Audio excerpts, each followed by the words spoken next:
ETF index mutual funds నేర్చుకుని stock మార్కెట్లో రాణించాలనుకుంటున్నారా? వెంటనే ఈ నెంబర్కి కాల్ చేయండి. నమస్తే రమగారు. నమస్తే జయ. రమగారు రకరకాల కథలు చెప్తూ ఉంటారు. తెలివైన వారు, తెలివి తక్కువ వారు, దెయ్యాలు, భూతాలు. తెలివైన ఆడవాళ్ళ గురించి, తెలివి తక్కువ ఆడవాళ్ళ గురించి తెలివి తక్కువ ఆడవాళ్ళ గురించి అన్న స్టోరీలు ఉన్నాయా? బోల్డ్ కానీ నాకు అడగటం నీకు ఇష్టం లేదు. నాకు ఇష్టం లేదు రమగారు. నీకు ఇష్టం లేదు. నేను అడగ అమాయకపు ఆడవాళ్ళని అడుగుపోని. ఆడవాళ్ళు తెలివి తక్కువ ఏంటి అసలు? ఆడవాళ్ళకి తెలివి ఎక్కువ. అదే కదా. అమాయకపు ఆడవాళ్ళ గురించి ఏదైనా స్టోరీ ఉంటే చెప్పండి. ఏదైనా కాపీ చేయటం జనరల్ గా నేను ఎలా చేస్తున్నానో అలా చూసి నేర్చుకో అని చెప్తామా? అలా చూడడం అంటే ఇప్పుడు నువ్వు నన్ను చూసి నేర్చుకో జయ అని నేను ఏదో కూర చేస్తున్నాను అనుకో, నేను మధ్యలో ఫోన్ చూసుకున్నది తలకొక్కున్నది కాపీ చేస్తావా నువ్వు?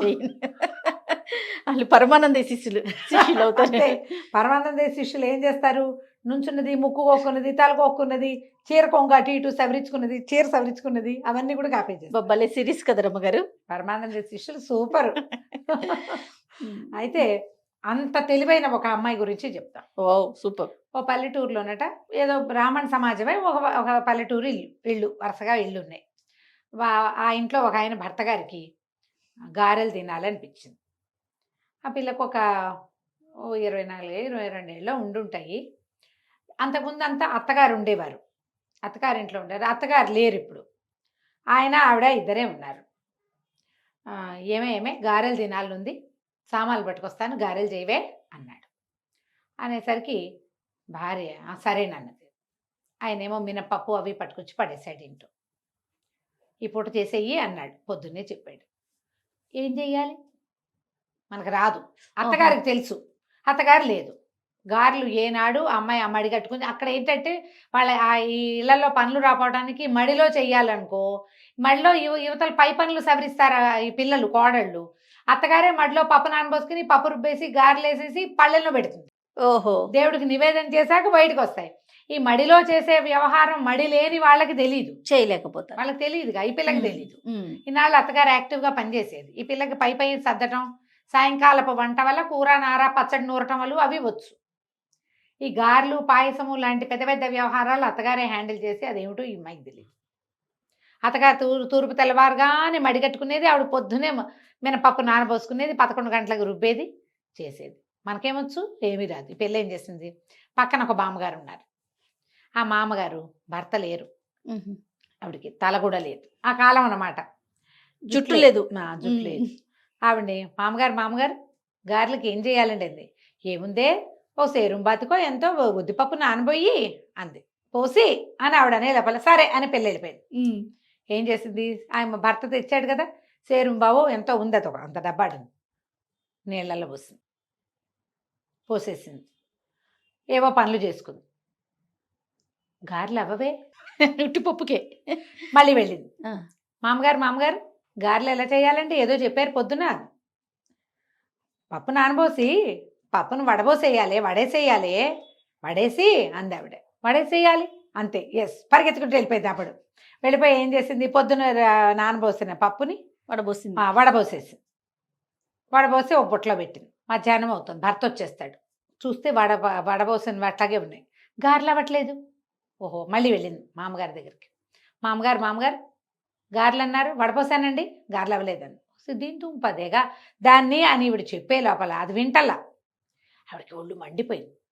పిల్ల నేను పొద్దున పూట పనిలో ఉంటా, మడి కట్టుకుంటా, దేవుడి పని ఏదో ఉంటుంది నాకు, ఇంట్లో పని చేసుకోవాలా, మా ఇంట్లో ఎవరు లేరా, నేనే వాకిలు ఉడుచుకోవాలి, నేనే వాకిలు కసు ఉడుచుకోవాలి, ఆవుకు పాలు తీయాలి, ఇన్ని పనులు నేనే చేసుకోవాలి. ఇది 3 సార్లు పిలుస్తుంది, అది పిలిచిందని నేను గోడ దగ్గరికి వెళ్తాను, చెప్పే మాటేమో విందు, దీనికి ఇంత కావరమా అనుకుని రోగం కుదర్చాలని ఏముంది, పప్పు ఎంత పోసావో అంతకు 2 ఇంతలు నీళ్లు పోసి పొయ్యి మీద పెట్టు, వస్తాయి గారెలు అని వెళ్ళిపోయింది.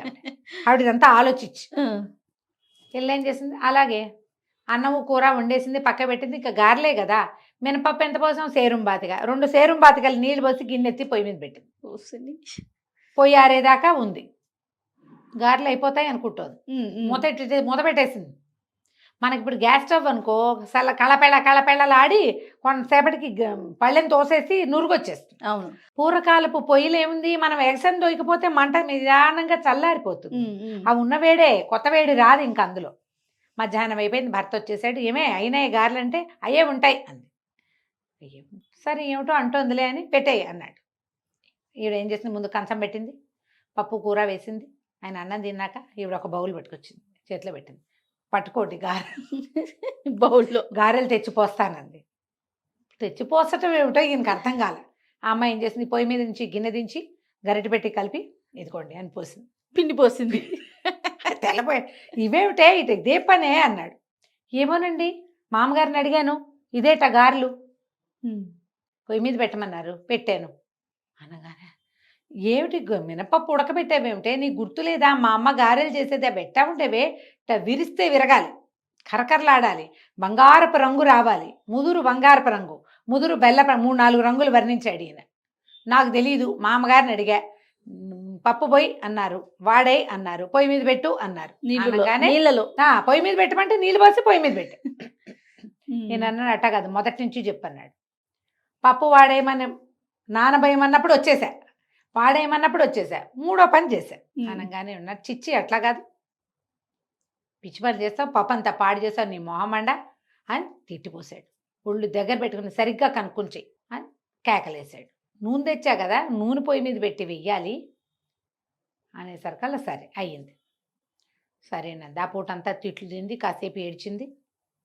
ఇట్టా పెంచారు, నేను నా నెత్తి మీద పడేశారు అన్నాడు మొగుడు. శాపనార్థాలు పెడతారు, మీ అమ్మ ఇట్టా పెంచింది, మా అమ్మ ఎట్టా చేసిందని. ఆ పూట గడిచిపోయింది. మర్నాడు పొద్దున్నే మామగారి దగ్గరికి వెళ్ళి, మామగారు దయచేసి సరిగ్గా ఎలా చేయాలో చెప్పరా, మా ఆయన తెగ తిట్టాడండి, చేసుకోలేదు సరే అంతే అన్నది. మామగారు అంది, సరే లేవే నేను చేస్తాను, నేను ఎట్టా చేస్తున్నానో అట్టా చేసుకో అనగానే సరే. ఆవిడ మినపప్పు పోసింది, పిల్ల కూడా మినపప్పు పోసింది. ఇంతలో ఏమైంది, ఆవిడ మినపప్పు పోసి ఆ పని ఏ పని చేసుకున్నాక మంగళతను వచ్చాడు. పిల్లక మా అమ్మగారి వైపే చూస్తుంది. మంగళతను వస్తే ఆవిడ ప్రతి 2 నెలలకు ఒకసారి తల నున్నగా చేయించుకుంటారు పాపం, పాతకాలం కదా. వాడొచ్చి మంగళరత్నం వచ్చాక తల నున్నగా చేయించుకుని ఆవిడ బావి దగ్గర నీళ్ళు పోసుకుని నెత్తిమీద ముసుకేసుకుని కూర్చుని పప్పు రుబ్బారు. తర్వాత అది చూస్తూనే ఉంది.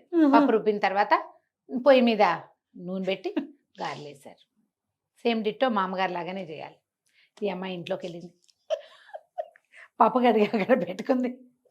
తర్వాత ఒక కుర్రాడు వాకిట్లో వెళ్తుంటే, ఒరే మంగళబాయిని కేకేసుకురారా అంది. వాడెవడో వచ్చాడు. వచ్చాక మామగారు ఏం చేశారు, పెరట్లో కూర్చుని పెరట్లోకి రారా.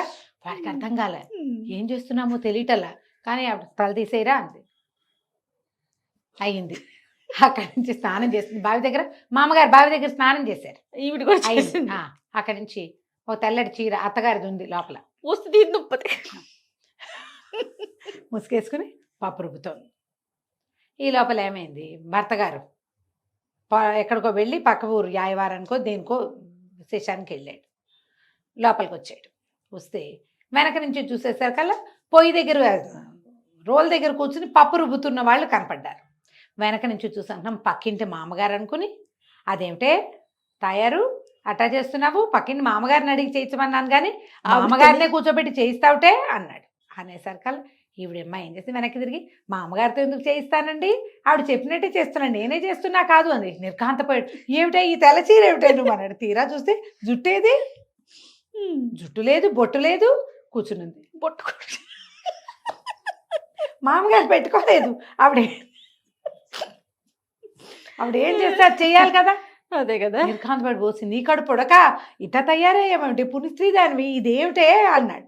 మీరు మామగారు చెప్పినట్టు చేయమన్నారా, పొద్దునుంచి కూర్చుని చూసా, మామగారు ఏం చేశారో అదే చేస్తారు, ఇగో పప్పు రుబ్బుతున్నా గారెలేస్తా అనగానే మొగుడు అమ్మ నా బూతులు తిట్టి అద్దం తీసుకొచ్చి అద్దం చూసుకో, ఎట్టా ఉన్నావు, మామగారు ఏం చేశారు, నువ్వేం చేస్తున్నావే, ఎట్టా వెళ్తావే ఈ అవతారంతో అంటే. ఏం చేస్తుంది, నేను చచ్చిపోయానని ఇప్పుడు నేనే గారెలు వేసుకు తినాలని తెగ తిట్టాడు భర్త. సరే అక్కడి నుంచి గారెలు వేసుకుని తిన్నారు. జుట్టు వచ్చేదాకా మా ఇంటికి రావద్దు అని వాళ్ళ అమ్మ కబురు చేసి పుట్టింటికి పంపించాడు. తలకాయ నెత్తి మీద జుట్టు వచ్చేదాకా ఎవరికి కనపడడానికి వీల్లేదు, మనిషి అన్నవాడి కంటపడితే మర్యాదగా ఉండదని పంపించారు ఊరికి. కథ కంచికి మనం ఇంటికి. చాలా బాగుంది అమ్మగారు. మనం కాపీ చేస్తాం జయ. అవును, ఇది సరదాగా నవ్వటానికి వింతగా ఉంది, కానీ ఇప్పటికీ కూడా కాపీ క్యాట్స్ ఉన్నాయి. ఎలాంటివంటే ఇవి భర్తలతో పోట్లాడడానికి, అత్తగారితో పోట్లాడడానికి, ఆఫీసుల్లో యుద్ధాలకి, పక్కింటి వాళ్ళ పీచమణచడానికి ఇలాగే కాపీ క్యాట్స్గా బిహేవ్ చేస్తారు. అవతల వాళ్ళు ఏం చేస్తున్నారో చూడరు. ఇప్పుడు అత్తగారు గయ్యాళిదనుకో, అత్తగారు గట్టిది, తెలివైంది, ఏ ఆట ఆడినా తన వైపు తిప్పుకుంటుంది. ఆవిడతోటి పోట్లాడాలో గొడవ చేసి నీ హక్కు నువ్వు లాక్కోను. అత్తగారు నాబోటిది అన్నీ ఇచ్చేస్తానంటుంది, నాతో కూడా పోట్లాడితే ఎట్లాగైతుంది? అత్తగారితో పోట్లాడాలి అనే ఒక్క కామన్ రూల్ తీసుకుని బిహేవ్ చేస్తారు ఆడపిల్లలు. అన్ని అత్తగారు ఏం మాట్లాడినా తప్పులు చేస్తారు. ఆ అత్తగారి దగ్గర ఏ తప్పు ఉండదు, ఆవిడ మామూలుగానే ఉంటుంది. వీళ్ళకి ఏంటంటే వాళ్ళ అమ్మనో అక్కయ్యనో చూసి, అమ్మ అక్కయ్య వాళ్ళ అనుభవం వేరు, మన అనుభవం వేరు. ముందున్న దాన్ని Influence చూసి అవుతారు. కదా, చూసి మనం ప్రవర్తించాలి. ఈ సరదా కథని జ్ఞాపకం పెట్టుకోండమ్మా. మీ అత్తగారులతోటో, మీ ఆఫీస్లో వాళ్ళతోటో, మీ పక్కింటి వాళ్ళతోటో ఎవరో చేసినట్టు చెయ్యొద్దు. దానిని బట్టి మనం ప్రవర్తించాలని తెలుసుకోండి. సందర్భాన్ని బట్టి కదా, అంతే. అవతల ఆలోచించండి. వ్యక్తులను బట్టి కూడా. వ్యక్తుల్ని, సందర్భాన్ని బట్టి మనం ప్రవర్తించాలి అంతే రమ్మగారు. కదా. ఏదేమైనా కథ మాత్రం భలే ఉంది రమ్మగారు. రైట్ అండి, నమస్తే. నమస్తే జయ.